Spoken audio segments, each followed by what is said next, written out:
Assembly సమావేశంలో Harish Rao contract junior లెక్చరర్లకు జీతాలు కాంగ్రెస్ ప్రభుత్వం ఇవ్వడం లేదని అనడం అసహ్యపదం ఉందని తెలంగాణ నేతాకాల యూత్ రాష్ట్ర అధ్యక్షుడు గోమాసా సచిన్ అన్నారు. ఓయూలో ఏర్పాటు చేసిన సమావేశంలో పాల్గొని హరీష్ రావు మాటలను ఖండించారు.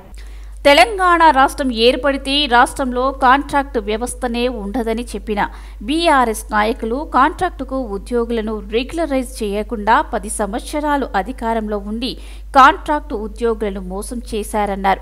హరీష్ రావు జూనియర్ కళాశాల లెక్చరర్ల గురించి జీతాల గురించి మాట్లాడుతుంటే నవ్వాల్సిన పరిస్థితి ఏర్పడిందని ఎద్దేవా చేశారు. కాంగ్రెస్ ప్రభుత్వం ఏర్పడి 2 నెలల కాలం ముందే హరీష్ రావు మాట్లాడడం సబబు కాదని గోమాసా సచిన్ అన్నారు. నిన్నటి రోజున అసెంబ్లీలో హరీష్ రావు గారు చేసిన మాటలు ఏదైతే ఉన్నాయో అవన్నీ కూడా మోసపూరితమైన మాటలు.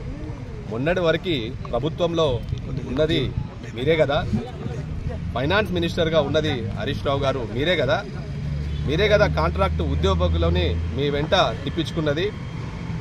మరి మొన్న మీకు ఈ కాంట్రాక్ట్ ఉద్యోగుల మీద మీకు ప్రేమ ఆ రోజు ఎందుకు లేదు? ఈ రోజు మీరు ఈ విధంగా మాట్లాడుతున్నారు, ప్రభుత్వం మీద బురద జల్లే ప్రయత్నాలు చేస్తూ ఉన్నారు. ఆ రోజు మీ ప్రభుత్వం ఉన్నప్పుడు కాంట్రాక్ట్ ఉద్యోగుల మీద 6 నెలల వరకు జీతాలు రాకుండా ఉన్న విషయం మీకు తెలియదా? వాళ్ళ జీవితాలను రోడ్డు మీద వేసింది మీరు కాదా? కాంట్రాక్ట్ ఉద్యోగులను రెగ్యులరైజ్ చేస్తానని మాట ఇచ్చి కేవలం మీ చుట్టూ ఉన్న వాళ్ళని మాత్రమే తీసుకొని అందులో అనేక విధాల వాళ్ళని మోసం చేసింది మీరు కాదా? మీరు 411 మంది కాంట్రాక్ట్ ఉద్యోగులను రెగ్యులరైజ్ చేయాలనే ఈ ప్రతిపాదనను తీసుకువెళ్తే మీరు వెనుకకు నెట్టింది నిజం కాదా?